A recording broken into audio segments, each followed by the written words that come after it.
So you have to look for these, what I call IOIs, indicators of interest. And you can feel it. You can subtly feel it when you've made a good connection with somebody. Stop that.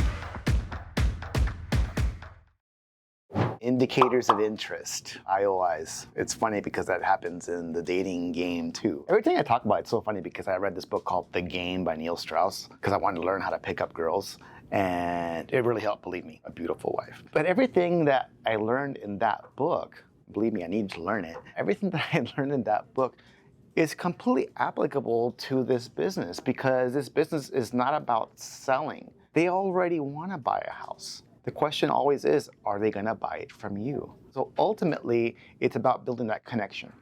Ultimately, it's about getting them to like you and trust you first. And then the last small piece of it is, do they believe that you know what you're doing? For a lot of your rookies out there, the nice part about that is that, getting them to like you, getting them to trust you has nothing to do with your knowledge of real estate, but that's 66% of the puzzle. That's the majority of the puzzle. If you can at least get them to like you and trust you, you got a better than 50-50 shot that they're going to work with you. So you have to look for these, what I call IOIs, indicators of interest. And you can feel it. You can subtly feel it when you've made a good connection with somebody. They're nodding with you, they're laughing at your jokes, they're interested, they're asking you questions, they ask you for your name, they ask you questions like, how long have you been in the business? Those are indicators of interest.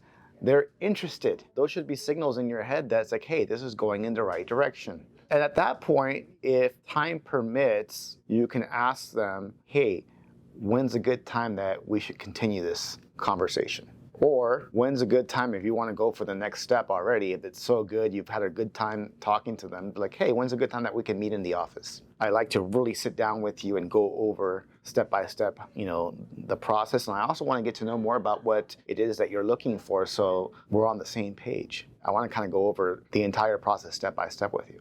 We're building a relationship here, guys. We're not going straight from the open house to writing an offer. Does it ever happen? Yes, but 99% of the time, no. You have to build interest. You have to get them to like you, trust you.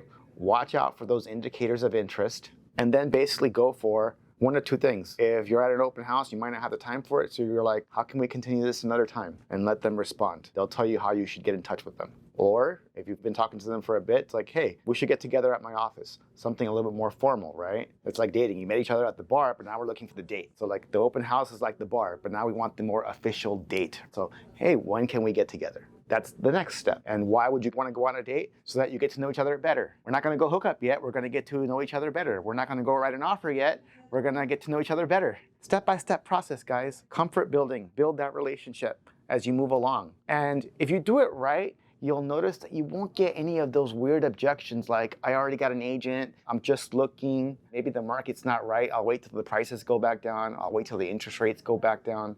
You won't get those kind of weird objections if you do it right. I hope this helps. Talk to you later.